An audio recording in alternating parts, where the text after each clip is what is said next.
Assalamualaikum warahmatullahi wabarakatuh. Jadi baik, saya atas nama Sarina dengan NIM 20400120090 dari kelas BBIC. Jadi baik, saya akan memaparkan materi ilmu pendidikan Islam mulai dari pertemuan pertama sampai dengan pertemuan ketujuh.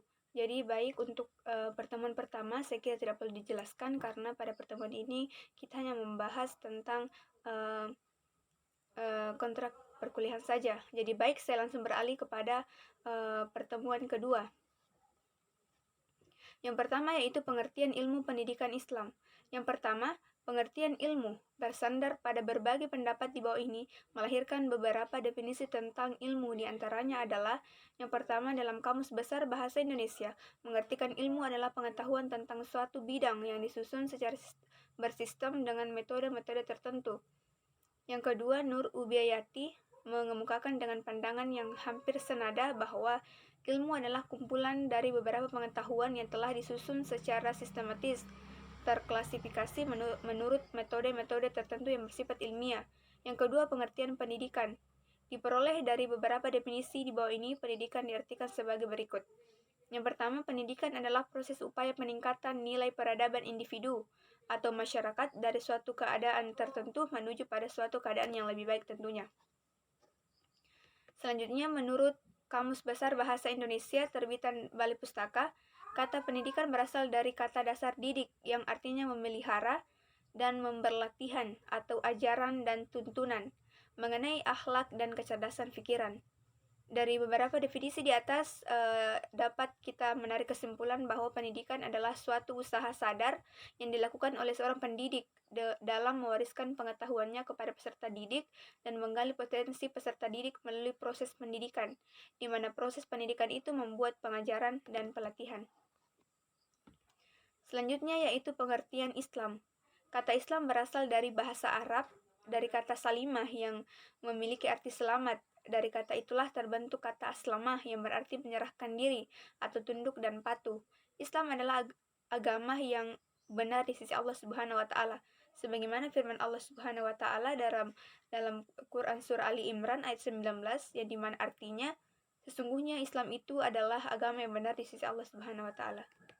Oleh karena itu, manusia yang berpredikat muslim benar-benar menjadi penganut agama yang baik, akan senantiasa mencari dan menggali pengetahuan yang berkaitan dengan tuntunan yang berdasarkan akidah Islamia. Untuk tujuan tersebut, maka manusia harus dididik melalui proses pendidikan Islam. Kehidupan kita sebagai umat Islam tidak terlepas dari aturan-aturan Islam yang dimana landasan dasar dan paten adalah Al-Quran dan hadis. Dan kemudian setelahnya adalah ijtihad dari para ulama mujtahid. Selanjutnya yaitu pengertian ilmu pendidikan Islam. Makna dari ilmu pendidikan Islam adalah kumpulan dari beberapa pengetahuan yang telah disusun secara sistematis, telah diklasifikasi dan memiliki metode tertentu dalam mewariskan pengetahuan kepada peserta didik melalui proses pengajaran dan pelatihan berdasarkan asas Islam sehingga mewujudkan pribadi yang bertakwa dan berakhlak mulia, sadar dan taat hukum. Itulah kesimpulan dari pengertian ilmu pendidikan Islam. Pendidikan Islam dapat juga diartikan pengajaran yang dilakukan berdasarkan sistem konsep Islam. Selanjutnya yaitu dasar dan tujuan ilmu pendidikan Islam. Perbedaan secara saintifik antara ilmu dan pengetahuan. Yang pertama, pengertian ilmu dan perspektif sains. Yang pertama, ilmu adalah suatu pengetahuan yang logis empiris atau disebut juga sains. Yang kedua, isi ilmu itu biasanya adalah teori-teori. Yang kedua, pendapat para ahli tentang ilmu. Menurut William J. Godd dan Paul Kahat, guru besar pada jurusan sosiologi dari Columbia University dan Northwestern University, mendefinisikan ilmu sains sebagai kumpulan pengetahuan yang diorganisasikan secara sistematis. Ilmu adalah studi sistematis tentang segala sesuatu yang dapat diuji dan diverifikasi. Kata sains berasal dari kata Latin scire yang berarti mengetahui.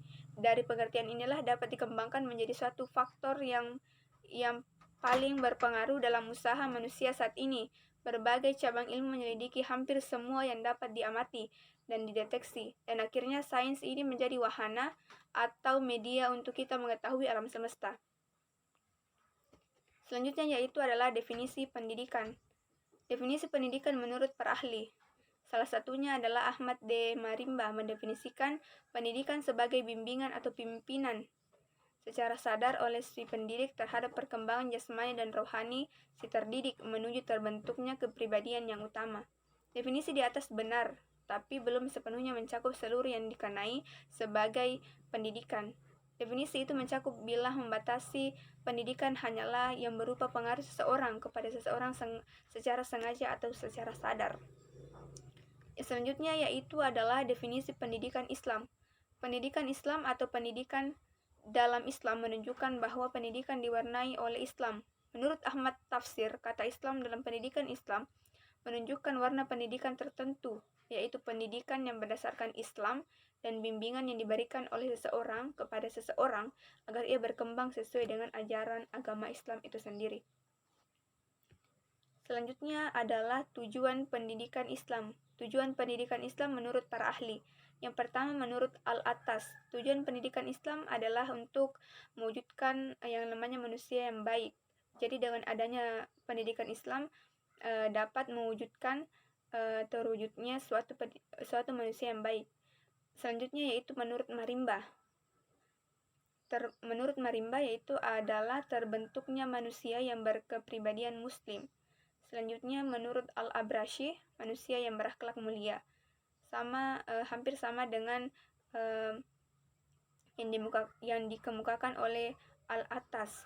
Dan yang terakhir ada Abdul Fattah Jalal, di mana di sini beliau mengemukakan bahwa dengan adanya pendidikan Islam bertujuan untuk mewujudkan manusia sebagai hamba Allah Subhanahu wa taala. Selanjutnya adalah lapangan penelitian pendidikan Islam. Ruang lingkup kajian pendidikan Islam meliputi yang pertama, pendidikan Islam sebagai mata pelajaran yang diberikan kepada lembaga-lembaga pendidikan umum, mulai tingkat sekolah dasar sampai perguruan tinggi. Yang kedua, pendidikan Islam sebagai lembaga formal yang biasanya meliputi pesantren, madrasah, dan perguruan tinggi. Dan untuk yang non formal biasanya meliputi madrasah diniyah, Raudatul Atfal, masjid, dan lain-lain. Dan untuk yang informal biasanya meliputi pendidikan keluarga dan lingkungan. Dan yang ketiga, pendidikan Islam sebagai sistem mencakup dasar dan tujuan pendidikan Islam. Tujuan, metode, tenaga pendidik, peserta didik, lingkungan, kurikulum, dan evaluasi. Pendidikan Islam dalam konsep sejarah yang mencakup penelitian tentang konsep pendidikan dalam Islam, Al-Quran, dan hadis. Selanjutnya yaitu adalah model dan jenis penelitian Islam. Penelitian dapat dibedakan menjadi dua bentuk, yaitu penelitian menggunakan hipotesis dan penelitian yang tidak menggunakan hipotesis. Dan biasanya penelitian berbentuk deskriptif dan biasanya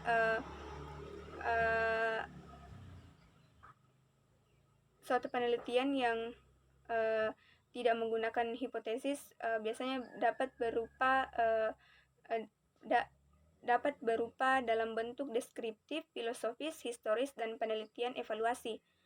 Adapun jenis data yang dipergunakan, yang pertama ada penelitian kualitatif, di mana prosedur penelitian yang menghasilkan data deskriptif tentang orang melalui tulisan atau kata-kata yang diucapkan yang dapat diamati. Yang kedua yaitu penelitian kuantitatif. Secara garis besar meliputi pertama, definisi penelitian kuantitatif, asumsi penelitian kuantitatif, karakteristik penelitian kuantitatif, dan yang terakhir prosedur penelitian kuantitatif. Selanjutnya yaitu kriteria penelitian pendidikan Islam yang baik. Secara umum untuk mendapatkan hasil dari suatu penelitian atau riset yang baik dalam memuaskan semua pihak, ada beberapa kriteria penelitian pendidikan Islam. Di antaranya, yang pertama, masalah dan tujuan penelitian harus berkaitan dengan ruang lingkup penelitian pendidikan Islam. Yang kedua, masalah dan tujuan penelitian harus digambarkan secara jelas sehingga tidak menimbulkan keraguan kepada pembaca. Yang ketiga, ada penelitian yang dilakukan bersifat kritis dan analisis. Yang keempat, masalah penelitian yang diajukan bersifat rasional. Dalam artian bisa dikatakan masalah penelitian yang diajukan harus bersifat masuk akal. Yang terakhir yaitu koherasi, yaitu bersifat keterkaitan antar bagian dalam penelitian. Selanjutnya ada alat-alat pendidikan Islam, pengertian alat pendidikan. Beberapa ahli memiliki pandangan yang berbeda tentunya.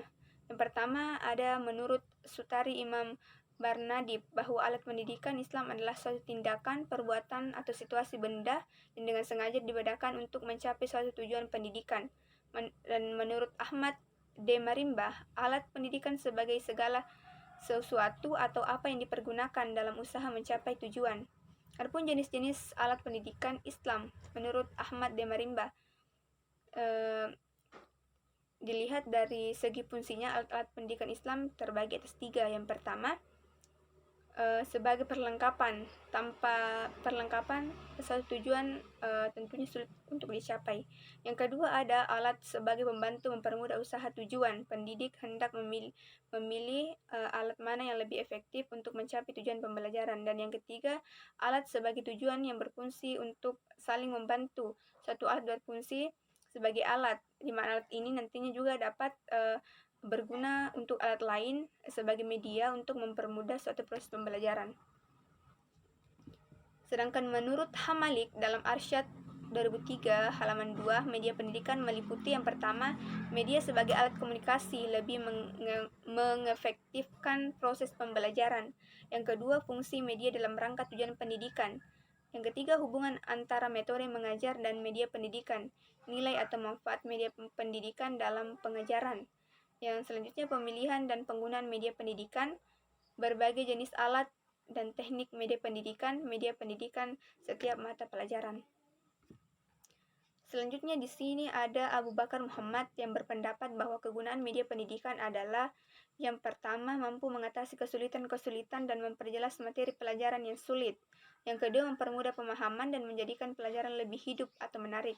Yang ketiga, merangsang anak untuk bekerja dan menggerakkan naluri kecintaan, melatih belajar dan menimbulkan kemauan keras untuk mempelajari sesuatu. Yang ketiga, membantu pembentukan kebiasaan, melahirkan pendapat, memperhatikan dan memikirkan suatu pelajaran. Selanjutnya yaitu faktor-faktor determinan dalam pendidikan Islam. Faktor determinan pendidikan Islam adalah berbagai hal yang ikut menentukan keberhasilan pendidikan Islam. Kesemuanya merupakan komponen-komponen yang membentuk suatu sistem pendidikan, serta saling mendukung satu sama lainnya. Yang kedua, ada faktor-faktor determinan dalam pendidikan Islam. Ada 5 macam. Yang pertama yaitu ada faktor tujuan. Di sini faktor tujuan menurut Al-Atas, tujuan pendidikan Islam adalah mewujudkan manusia yang baik. Marimbah, adapun juga menurut Marimbah berpendapat bahwa tujuan pendidikan Islam adalah terbentuknya orang yang berkepribadian Muslim. Islam menghendaki agar manusia dididik untuk mampu merealisasikan tujuan hidupnya, sebagaimana yang telah digariskan oleh Allah Subhanahu wa Ta'ala. Yang kedua, di sini ada faktor peserta didik. Anak didik atau peserta didik konotasinya adalah pada orang-orang yang sedang belajar. Anak didik telah dititik beratkan kepada anak-anak yang masih dalam taraf perkembangan baik fisik maupun psikis, belum dewasa dan masih membutuhkan bantuan dan pertolongan dari orang-orang dewasa yang ada di sekitarnya. Selanjutnya yaitu ada faktor pendidik. Pendidik adalah seorang yang diserahi tugas atau amanah untuk mendidik tentunya. Pendidik itu sendiri dapat berarti memelihara, membina, membimbing, mengarahkan, dan menumbuhkan. Pendidik adalah orang yang diberi amanah untuk tidak saja membuat perencanaan, melaksanakan pembelajaran, menilai, membimbing, tetapi juga melakukan penelitian dan pengabdian kepada masyarakat. Hal ini berarti bahwa seorang pendidik tidak hanya bertugas untuk mentransfer ilmunya saja, melainkan harus juga selalu mengadakan penelitian dalam rangka menyesuaikan pengetahuannya dengan perkembangan ilmu pengetahuan dan teknologi yang sangat cepat. Selanjutnya yaitu faktor alat. Dalam pengertian yang luas, peralatan pendidikan adalah semua yang digunakan pendidik dalam proses belajar mengajar. Adapun faktor alat ini mencakup perangkat keras dan perangkat lunak. Perangkat keras misalnya gedung sekolah dan alat-alat laboratorium, dan perangkat lunak misalnya seperti kurikulum, metode dan evaluasi serta hal-hal yang nantinya akan digunakan atau cara yang digunakan dalam proses pembelajaran. Selanjutnya ada faktor lingkungan. Lingkungan merupakan sesuatu yang mempengaruhi pada pertumbuhan dan perkembangan jiwa anak. Adapun pengaruh lingkungan dapat diulas menjadi dua. Yang pertama yaitu pengaruh lingkungan dapat dikatakan positif, bila mana lingkungan itu dapat memberikan dorongan atau motivasi atau pengaruh positif untuk anak sehingga nantinya anak dapat berbuat hal-hal yang baik. Selanjutnya sebaliknya, pengaruh lingkungan dapat dikatakan negatif bila mana keadaan sekitar anak itu tidak dapat memberikan pengaruh yang baik kepada anak, malahan mendatangkan pengaruh yang buruk. Di sini ditekankan sekali lagi bahwa faktor pendidik merupakan hal-hal yang harus diketahui dan dikuasai oleh para pendidik agar peran, tugas, dan tanggung jawabnya dapat terlaksana dengan baik. Selanjutnya ada aliran-aliran dalam pendidikan Islam. Pengertian dasar aliran pendidikan Islam. Secara etimologi, kata aliran adalah bentuk nominal dari kata alir yang kemudian mendapat akhiran an, yang berarti haluan, pendapat, dan paham, sedangkan di dalam literatur Arab disebut dengan al-mazhab. Kata aliran atau mazhab secara etimologi adalah pendapat atau pemikiran seseorang dalam memahami sesuatu baik dalam bidang filsafat, hukum, politik, ekonomi, dan lain-lain. Selanjutnya di sini ada aliran-aliran dalam pendidikan Islam. Yang pertama ada aliran nativisme. Di sini aliran ini mempunyai doktrin filosofis yang sangat berpengaruh terhadap pemikiran pendidikan. Bahkan aliran ini pernah mewarnai dunia pendidikan. Tokohnya adalah Arthur Schopenhauer yang berpandangan bahwa anak yang lahir sudah mempunyai potensi yang memang mempengaruhi hasil dari perkembangan selanjutnya. Selanjutnya ada aliran naturalisme. Di sini memiliki prinsip tentang proses pembelajaran. M. Arifin dan Amiruddin R. Galaman sendiri mengungkapkan bahwa kemudian terjadi interaksi antara pengalaman dengan kemampuan pertumbuhan dan perkembangan dalam diri secara alami. Yang ketiga ada aliran empirisme. Aliran ini kemudian menjadi sangat terkenal karena keoptimisannya dalam mendidik yang tidak mengenal putus asa. Aliran ini menganggap bahwa ia bisa saja menjadikan anak itu sebagai seorang ahli kimia misalnya, meskipun tidak terlahir dari keluarga kimia. Tidak terlahir dari keluarga ahli kimia, atau bisa menjadikan anak itu seorang artis meskipun ia tidak berasal dari keluarga seniman. Yang selanjutnya ada aliran empirisme. Aliran ini berpengaruh terhadap pertumbuhan dan perkembangan manusia. Secara kodrat, manusia telah dibekali dengan bakat atau potensi. Akan tetapi, untuk berkembang ke arah yang lebih baik, perlu adanya pengaruh dari luar berupa tuntunan dan bimbingan melalui pendidikan. Selanjutnya ada aliran progresivisme. Aliran ini berpendapat bahwa manusia mempunyai kemampuan-kemampuan yang wajar dan dapat menghadapi serta mengatasi masalah yang bersifat menekan atau masalah-masalah yang bersifat mengancam dirinya. Aliran ini memandang bahwa peserta didik mempunyai akal dan kecerdasan. Dan yang terakhir ada aliran konstruktivisme, di mana pada aliran ini ahli berpendapat bahwa pengetahuan dapat dijadikan sebagai penunjuk struktur konsep yang dibentuk. Pengetahuan tidak bisa lepas dari subjek yang mengetahui. Selanjutnya ada aliran-aliran pendidikan Islam menurut para ahli.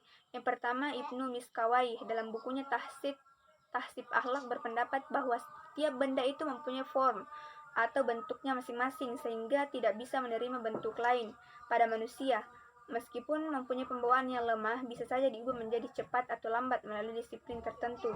Yang kedua ada Ibnu Sina, salah seorang tokoh filosof Muslim, berpendapat bahwa seorang anak telah mempunyai kemampuan alamiah, tapi belum cukup untuk mendidik seseorang dan harus ada faktor lain yang mendukung.